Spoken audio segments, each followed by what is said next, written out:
And we're joined now by Anton Fedyashin. He is a professor of Russian history at American University here in Washington, D.C. Welcome back to the broadcast. Happy holidays. Thank you. Sorry to bring you in on such somber news here, but tell us, many people are saying that the Russia and Turkey relationship really improving in recent time. Is this a setback? Will it be? It hasn't been so far. The assassination came on the eve of the foreign ministers' meeting in Moscow. It didn't phase plans for that at all. On the contrary, judging by today's statements out of Moscow, it has reinforced the commitment to fight terrorism. So if the intention was to undermine, the effect has been the exact opposite. Right. In a way, it backfired and is strengthening the relationship in the fight against terrorism. Absolutely. As a matter of fact, it's strengthening it to the point where the Russians and the Turks and the Iranians are sitting down at the same table, which was unimaginable about a year and a half ago, or even 2 years before the Turks shot down the Russian airplane. Noticeably missing, by the way, from this meeting is the United States. It looks like the regional powers are taking matters into their own hands. So Putin says he's sending officials to investigate there on the ground in Ankara to see if this attacker was part of a bigger network or if this was a lone wolf attack.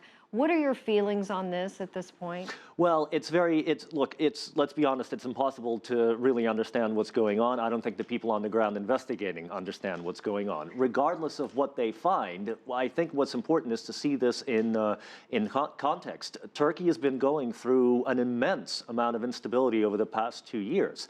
What doesn't make it very often into the mainstream media in the West is the amount of terrorist attacks that have been happening literally within the past two weeks, with Turkish soldiers being blown up, explosions in Istanbul. So unfortunately, the country in general is going through a very unstable period. And, this is part of a broader context. And your lead story today was about Berlin.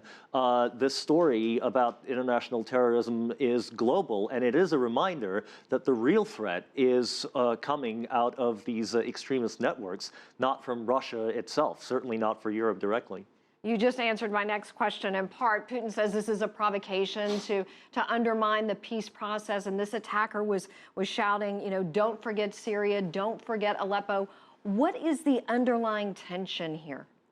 I think the underlying tension, depending on who's behind this, is about this coming together of the three most powerful regional players when it comes to Syria and the broader Middle East, the Iranians, the Turks, and the Russians, and sort of trying to settle the Syrian conflict by themselves, but also projecting power into the greater Middle East. It's very interesting also that Putin was speaking to the representatives of Russia's security services today. It's a professional holiday for them, the 20th of December. And he used that, his address, to call for global cooperation on fighting terrorism, clearly appealing to the Germans and the French and the United States and everyone else.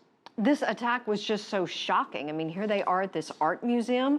The guy obviously lapsed the security, got in with an ID that, he passed in with just fine. What are you thinking going forward in terms of what we should be on the lookout for? Well, I think greater security across the board. With diplomats, it's always very difficult because most countries do not allow diplomatic missions to carry weapons, for example, beyond the borders of the embassy. And therefore, the host country is completely responsible for security. There must be ways to integrate security services to a greater extent, which, by the way, is exactly what Putin was calling for today and what the Chinese have been advocating. And I think this tragedy may be a step in that direction.